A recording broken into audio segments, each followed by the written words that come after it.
আজিকর কাণ্ডের ১ বছর পার। বিচারের দাবিতে শনিবার নবান্ন অভিযানের ডাক নাগরিক সমাজের। তাতে উপস্থিত নির্যাতিতার বাবা মাও। তৃণমূল বাদে সমাজের সর্বস্তরের মানুষকে এই অভিযানে সামিল হবার আহ্বান জানানো হয়।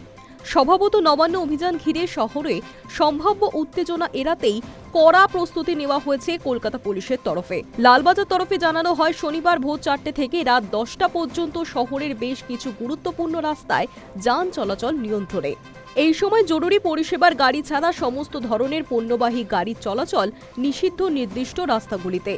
তালিকায় বিদ্যাসাগর সেতু, Khidirpur road, Taratala road, circular garden reach road, Hyde road, Jawaharlal Nehru road, আর avenue, Red road, Dufferin road, Mayo road, AJC Bose road, S N. Banerjee road, MG road, Brabourne road এবং হাওড়া সেতু।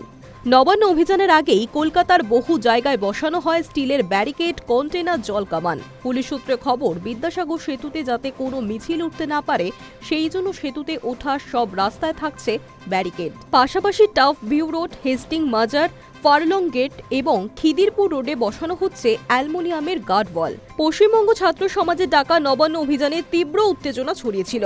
সেই কর্মসূচিতে সমর্থন দিয়ে যোগ দিয়েছিল বিজেপিও। ব্যারিকেড ভাঙা, ভাঙচুর, বাইকে আগুন, আন্দোলনকারী এবং পুলিশের সংঘর্ষে দুই পক্ষেরই একাধিক জন আহত হয়েছিলেন।